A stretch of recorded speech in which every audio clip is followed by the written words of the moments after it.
Fads come and go. One day they're here and they're the thing to have.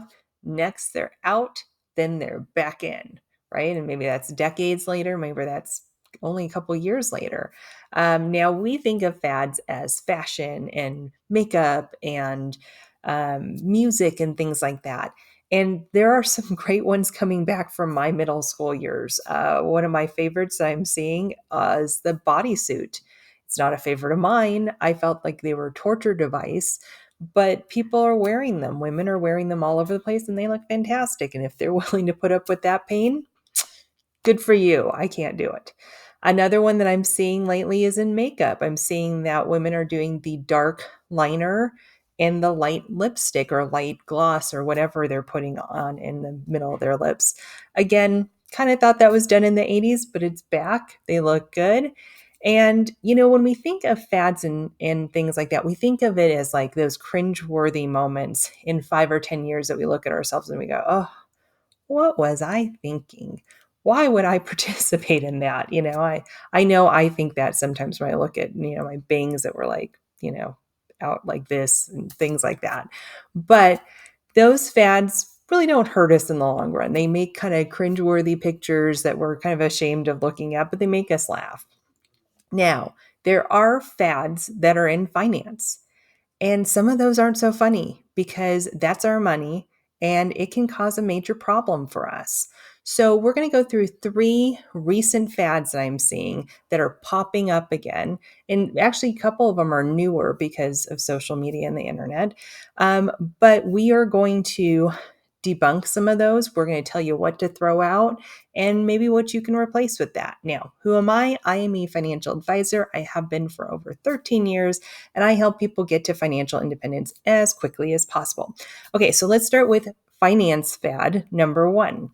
Now, this is the metal craze. Now, it's not heavy metal, right? I wish it was. It would probably be more fun for you to listen to. But essentially, this is metals in terms of assets, in terms of gold, silver, those kind of things. Now, gold is kind of the big one right now. I cannot read an article or listen to anything about finance without hearing somebody talk about gold. Gold is everywhere. I was even reading an article where Costco apparently is selling gold bars. I don't know when they got into this business, but apparently they've been doing it for a while and they have to limit it to like two per customer because people just want to buy so much physical gold.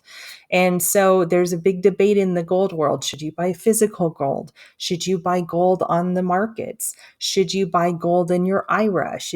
How should you be buying gold? And there is nothing wrong with owning some metals. There isn't.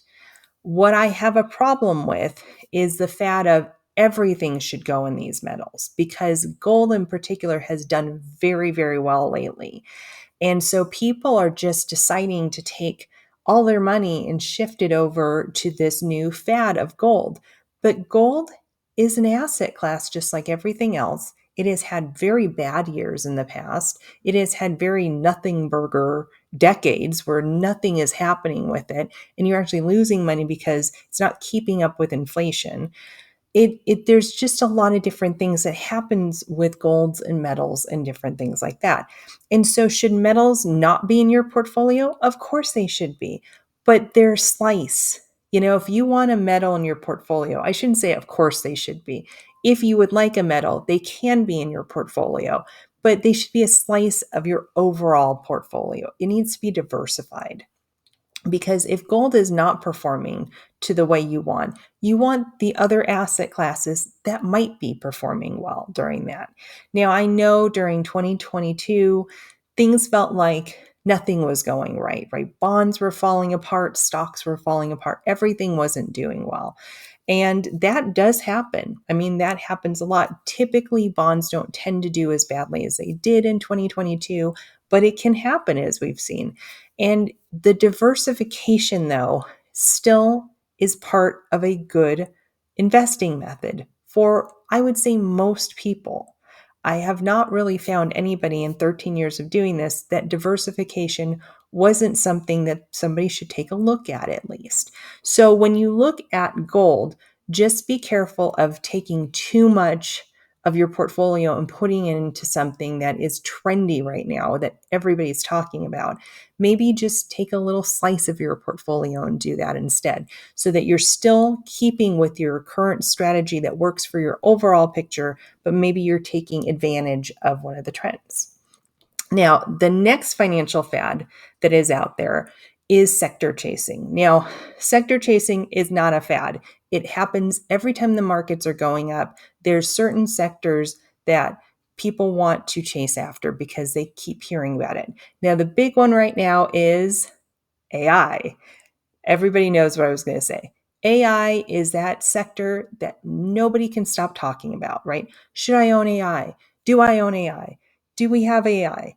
And the big thing is that what kind of AI are we talking about, right? Because if we're talking about an AI startup, you might not own that if you own, let's say, the S&P 500. But there is AI in Google. Google has a AI platform called Genesis, and Genesis is AI. So if you own Google, which is part of many funds out there, ETFs, funds, whatever you own in your portfolio, you probably do own some AI, and you are taking advantage of the AI craze. But I think when we just think about AI and we should have it in our portfolio, I think we need to take a look at risk, volatility.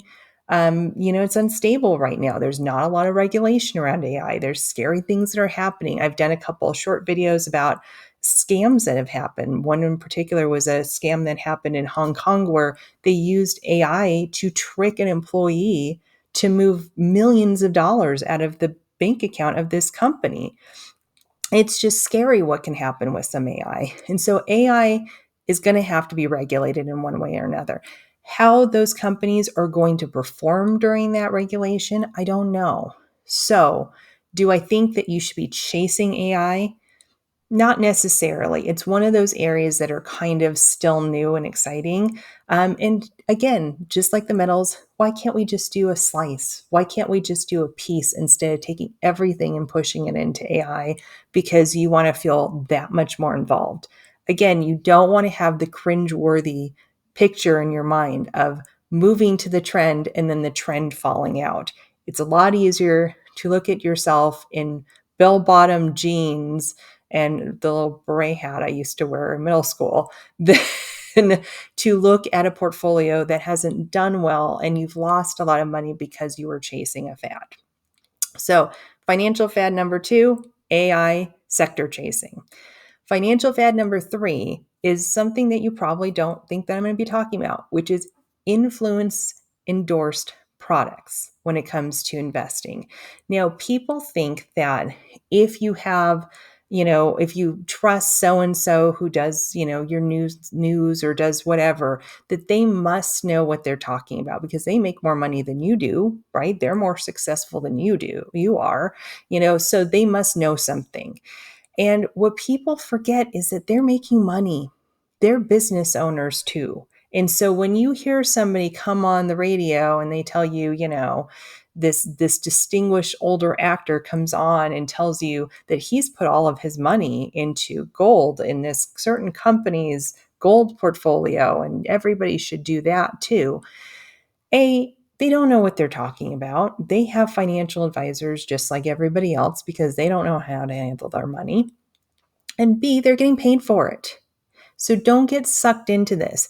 And the thing is, we used to see it all the time when, Colonial Insurance, and you see Alex Trebek come on and say, I've got Colonial, blah, blah, blah. Like those were kind of a little easier to suss out. When you hear one of the YouTubers, break in and they say blah, blah, blah, and all this stuff, you kind of know that those are ads, right? That they're supporting them. But you also have social media influencers who are on social media touting programs and this and that and the other thing that are supposed to make you rich immediately.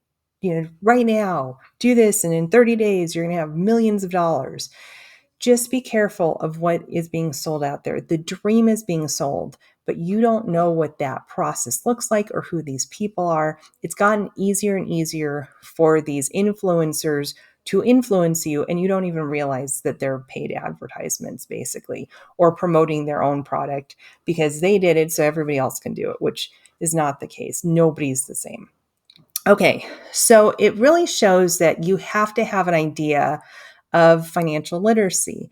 In many respects, we were just talking about diversification. A lot of people don't really know what that means. And I think a big tip that I would give you is start reading some financial articles. I gave this tip on a podcast and I couldn't believe that nobody else had given this tip to her. So I'm going to give this tip to you. Read one financial article a week. I don't care where you get it from. I don't care if it's Yahoo Finance or if it's on Google or wherever you find it. Find some kind of vanilla article about finance. Does that mean that if you read a finance article about gold, that you should be doing everything in gold? No. But most of these articles try to be pretty balanced and they try to give you the fundamentals of how to be a good investor, how to think about your money differently, things that could be coming up that you don't even realize are coming up.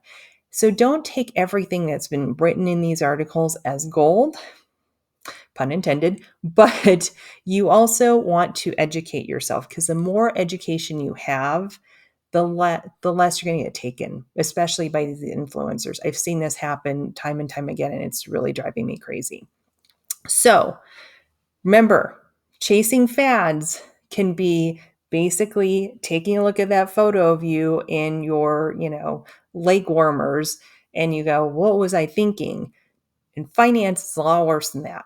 A lot worse can happen to you because this is your money you're dealing with. Okay.